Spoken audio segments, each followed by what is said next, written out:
नीलेश कुमार मिश्रा उर्फ बबलू मिश्रा आदर्श भारत चेतना सेवा संघ का अध्यक्ष के रूप में कार्यरत हूँ और भारतीय किसान यूनियन भानु का राष्ट्रीय महासचिव के नाते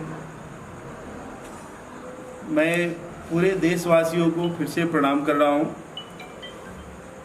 माननीय मोदी जी ने जो लॉकडाउन का संदेश जारी किए हैं, जिसके संदर्भ में हमने करीब 1 महीने से बोल रहा हूँ, प्रशासन तो बहुत ही अच्छी काम कर रही है और सरकारें भी बहुत अच्छी काम कर रही हैं। हम लोग उसमें सरकार की गलतियाँ देखते हैं, अपनी गलतियाँ नहीं देखते हैं।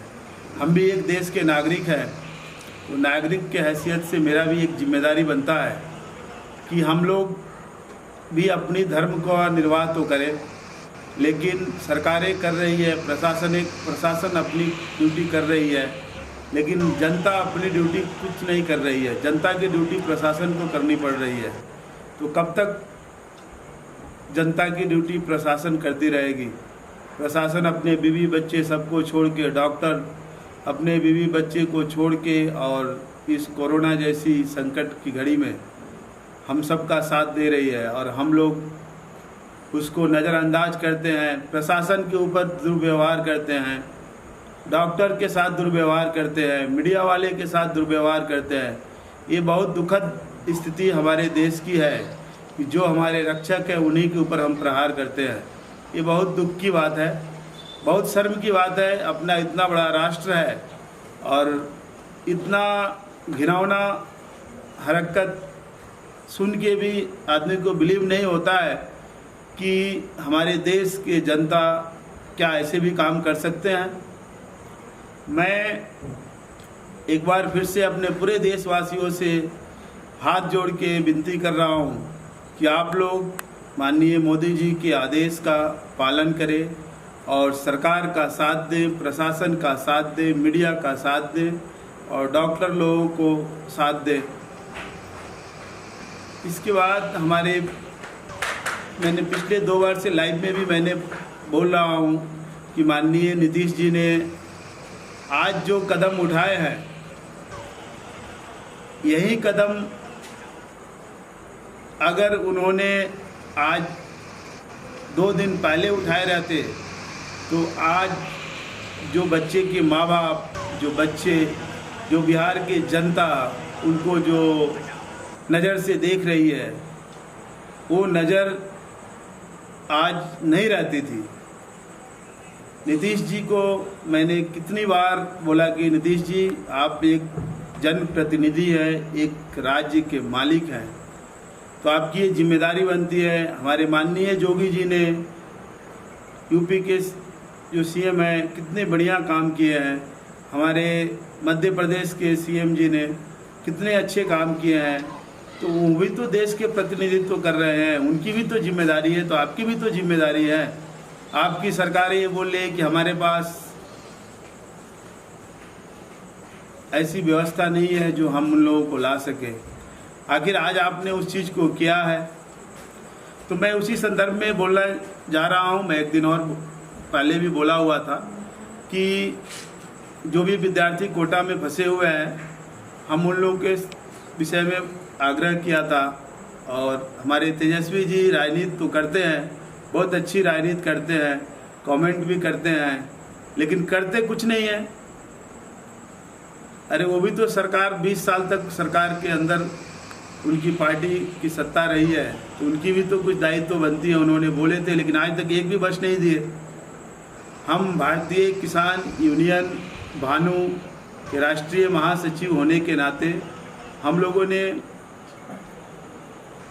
30 बसें वहाँ पे कोटा के लिए अभी तक मतलब अन्य देशों में और कोटा मिला के अभी तक रवाना हुई है। और बसें की व्यवस्था हम लोग कर रहे हैं कि जितने भी बसें बच्चे लोग को लाने के लिए सक्षम हो सकता है, हम लोग कोशिश में लगे हुए हैं। कोटा का राजस्थान से सब? राजस्थान में कोटा है एक, मतलब बहुत बढ़िया हायर एजुकेशन वहाँ पे मिलता है। उसके संदर्भ में आप लोग को मैं बताऊंगा बाद में। कोटा में बच्चे लोग पढ़ने के लिए जाते हैं, बहुत हर स्टेट के बच्चे वहाँ पढ़ने के लिए जाते हैं। तो वहाँ हमारे बिहार के काफ़ी बच्चे हैं, उन लोगों को लाने के लिए मैंने हमारी भारतीय किसान यूनियन भानु ने प्लानिंग की हुई है और अभी तक 30 बसें रवाना हुई है अन्य अन्य प्रांतों के लिए। और कोटा के लिए हम लोग, हमारे पप्पू जी ने भी 30 बसें शायद भिजाए हैं वहाँ पे। हमको ये मालूम हुआ, हम तो बाबू जी का मेरा तबीयत ख़राब था, हम तो 4 दिन से परेशान थे, आईसीयू में थे। कल उन्होंने आए हैं, तो मैं आज उस बच्चे लोग को लाने के लिए मैंने यहाँ से जो व्यवस्था, डॉक्टर की व्यवस्था चाहिए, एम्बुलेंस की व्यवस्था चाहिए, उन लोगों को खाने की व्यवस्था चाहिए, खाने पकाने वाले की व्यवस्था चाहिए, प्रशासन की व्यवस्था चाहिए, हर सारी चीज़ें व्यवस्था करने में थोड़ा वक्त लगता है। वो पूरे बच्चों को वहाँ पे टेस्टिंग कराना पड़ेगा, कोरोना का टेस्टिंग कराने के बाद में फिर वहाँ बिहार सरकार ने कल तो इजाज़त दे दिया, सेंट्रल ने भी दे दिया है। तो हम लोग इसमें पहल कर रहे हैं और मैं इस मीडिया के जरिए मैं जितने भी माता पिता हैं सबसे आग्रह करूंगा कि आप लोग अपने बच्चे को सुरक्षित लाने के लिए हमारे भारतीय किसान यूनियन का आप लोग सपोर्ट करें। और हम लोग की काफ़ी सारी असुविधाएं हो रही, हम लोग कोशिश कर रहे हैं जो आप लोग से बन सके। मैं एक नंबर दूंगा आप लोगों को, उस नंबर पे अगर आप भेज सकते हैं तो कुछ भेजाइए, नहीं भेज सकते हैं तो भी आपके बच्चों को सुरक्षित लाने के लिए भारतीय किसान यूनियन भानु सदैव तत्पर रहेगा। और अभी आपके पास कितने बच्चों की लिस्ट बनी हुई है, कितने बच्चों को आप भिजा रहे? अभी तक तो हमारे पास 7,600 कुछ बच्चों का आंकड़ा आया हुआ है, जिसमें से कुछ बच्चे वहाँ से चले भी गए हैं, कुछ बच्चे ऑलरेडी वहाँ पे मतलब जो वहाँ का डीएम है वो कोरोना टाइम टेस्टिंग के लिए ऑलरेडी मतलब उस बच्चे लोग को वो सारी प्रक्रिया चल रही है। कुछ बच्चे 1-2 दिन के अंदर पहुंचने वाले हैं। तो अभी बच्चे की संख्या बढ़ती जा रही है, हम लोग कोशिश कर रहे हैं और सरकार भी अब अनाउंसमेंट की हुई है, जो सरकार से हो सकता है सरकार करेगी, बाकी जो भी हो सकता है, जो भी बच्चे हैं सबको सुरक्षित हम लोग वहाँ पहुँचाएँ। उसके लिए हमने आज एक पूजन किया था कि बच्चे को वहाँ से सुरक्षित लेके आए। हमने एक अभिषेक किया, भोलेनाथ का अभिषेक किया कि बच्चे को सही सुरक्षित हम लोग उनके घर तक पहुँचा दें। और उसके लिए मैं सुबह से आज पूजा पे ही था, अभिषेक कर रहा था। और सर जैसा कि आपको ये जो ट्रैवलिंग करा रहे आप, जो 6-7 हज़ार जो जितने भी बच्चे अभी आपकी लिस्ट में हैं, उसका जो भी ट्रैवलिंग एक्सपेंसिव हो रहा, ये आपके तरफ से हो रहा या आपका कोई आपका गवर्नमेंट सपोर्ट कर रही है आपको? ये कैसा फाइनेंशियली कौन सपोर्ट कर रहा है? गवर्नमेंट से हम लोग को कोई सपोर्ट नहीं मिला है जी। अभी जो भी कर रहे हैं हमारे आपका कुछ ऑर्गेनाइजेशन, हमारे भारतीय किसान यूनियन भानु और हमारा आदर्श भारत चेतना सेवा संघ का प्रेसिडेंट मैं कितने जने जुड़े हुए हैं इसके अंदर, कितने मेंबर्स है आपकी? कितनी? देखिए मेरे ट्रस्ट में हैं तो हम लोग 8 मेंबर, लेकिन डोनेट करने वाले मैं ही हूँ, दूसरा कोई 1 रुपया डोनेट नहीं करता है, मैं ही करता हूँ। इसके अंदर आपका क्या पोस्ट है सर? आप अध्यक्ष हैं इसके? मैं मतलब आदर्श भारत चेतना सेवा संघ का अध्यक्ष हूँ और भारतीय किसान यूनियन भानु का मैं राष्ट्रीय महासचिव हूँ। तो हमारे भारतीय किसान यूनियन भी इसमें मदद कर रही है और हम भी तो उसी से जुड़े हैं, तो हम भी जो कर रहे हैं तो भारतीय किसान यूनियन ही कर रही है। तो हम अलग तो नहीं है भारतीय किसान यूनियन से, हम भारतीय किसान यूनियन का राष्ट्रीय महासचिव है। तो हमारे भानु जी के आदेश के अनुसार हम लोग काम करते हैं और उनकी बहुत बड़ी देश के प्रति आपदा की घड़ी में वो बहुत बढ़ चढ़ के हिस्सा लेते हैं और वो इंसान की तुलना आप जोगी जी से और मोदी जी से कर सकते हैं। बहुत अच्छी बात है सर। सर अभी एक चीज़ आप क्लियर अपने व्यूअर्स को और अपने आवाम को ये बताइए कि ये कुछ टाइम पीरियड है या इतने दिन में इतने दिन के अंदर चले जाना है, इसके बाद कुछ आपका ट्रैवलिंग का कुछ लास्ट पीरियड, कुछ टाइम पीरियड? नहीं, ऐसे टाइम पीरियड हम लोगों ने कुछ नहीं बनाया है। जैसे जैसे हमारे पास साधन उपलब्ध होती जाएगी मैं बच्चे लोग को लाते जाऊंगा। अभी हम लोगों ने कुछ ट्रांसपोर्टरों से बात किया हुआ है, कुछ ट्रांसपोर्टर। अभी तक कितने बच्चों को भिजा दिया आप सर? अभी तक तो हमारी राष्ट्रीय भारतीय किसान यूनियन अभी तक बच्चे को भिजाई नहीं है। हमारी 30 बसें वहाँ के लिए निकल गई है, निकल गए वहाँ के लिए। तो और बसें का हम लोग व्यवस्था कर रहे हैं। इसके अंदर पूरे फैसिलिटीज है, सोशल डिस्टेंस, जो भी सैनिटाइजर, बिल्कुल, मास्क, बिल्कुल। ये सबको मद्देनजर रखते हुए आप ट्रैवलिंग कर रहे हैं? हाँ बिल्कुल, उन लोगों का डिस्टेंस जो है सो डिस्टेंस मेंटेन करेंगे, मास्क लगाएंगे, उन लोगों की पूरा टेस्टिंग कराएंगे। उन लोगों का ले जाने के लिए खाने की व्यवस्था हम लोग कर रहे हैं। डॉक्टर का टीम रहेगा, जो फूड डिपार्टमेंट वाला भी टीम रहेगा, वो खाना जो भी बनेगा उसको टेस्टिंग करेगा। उसके बाद बच्चे लोग को दिया जाएगा। बच्चे लोग को वहाँ पे हम लोग जगह जगह पे ठहरने के लिए भी व्यवस्था कर रहे हैं, और उस जगह पे उन लोगों को बाथरूम के लिए, नहाने के लिए सारी प्रबंध हम लोग कर रहे हैं। एम्बुलेंस की भी गाड़ियाँ रहेगी, इमरजेंसी कुछ ऐसा हो जाए, और उसमें डॉक्टर्स की टीम जो रहेगी उसमें हर मेडिसिन रहेगा कि किसी तरह का भी तत्कालिक उनको जो भी सुविधाएं हैं वो सब चीज़ उसमें मतलब हम लोग उपलब्ध कराएं। ट्रैवलिंग के टाइम पे sir on the way check पोस्टों पे गवर्नमेंट की कुछ भी हेल्प है? चेक पोस्ट पे जैसा कि रुके वक्त गवर्नमेंट की वो भी फैसिलिटी ना मिली आप? अभी तो हम लोग को कुछ भी या आपके खुद के सेंटर से चेक पोस्ट है? नहीं, हम लोग जैसे हमारे भारतीय किसान यूनियन का कहीं कहीं पे है, जो उन लोगों का जो फंक्शन हॉल्स है, तो इस जगह पे हम लोग प्लानिंग कर रहे हैं कि जितनी दूरी डिस्टेंस मतलब उसके हिसाब से हम लोग एक एक जगह पे ले जाएंगे। मॉर्निंग का टाइम है तो लोग वहाँ पे फ्रेश होने के लिए वहाँ फ्रेश होंगे, फिर वहाँ पे खाना जो है सो रनिंग गाड़ी में ही खाना बनेगी, और खाना वितरण का पैकेट बनेगा, लूज खाना नहीं दिया जाएगा, पैकेट बनेगा। पैकेट रनिंग बस में ही वो लोग खाते हुए निकलेंगे। समय पे गरम गरम खाने की हम लोग व्यवस्था कर रहे हैं, गाड़ी में पूरा कैटरिंग का सामान रहेगा।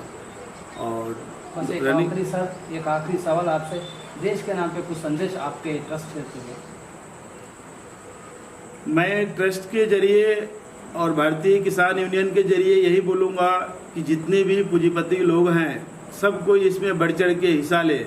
जितने भी पॉलिटिकल लोग हैं, आज तक तो भाई आपने जनता आपको चुन के भेजाया, आपने जो भी कमाया उसमें कुछ तो जनता के लिए कीजिए, कुछ गरीब लोगों के लिए कीजिए, कुछ ऐसे मजबूर लोगों के लिए कीजिए। जो भी विद्यार्थी फंसे हैं वो लोग गरीब परिवार के नहीं हैं, वो लोग अच्छे परिवार के ही होंगे, लेकिन सरकार ने जब तक उनको आदेश नहीं देगा तब तक वो आ नहीं सकते हैं। हर चीज़ संसाधन है उन लोगों के पास में, हर चीज़ साधन है, लेकिन नहीं आ सकते हैं। तो उसके लिए सरकार को बंदोबस्त तो करना ही पड़ेगा।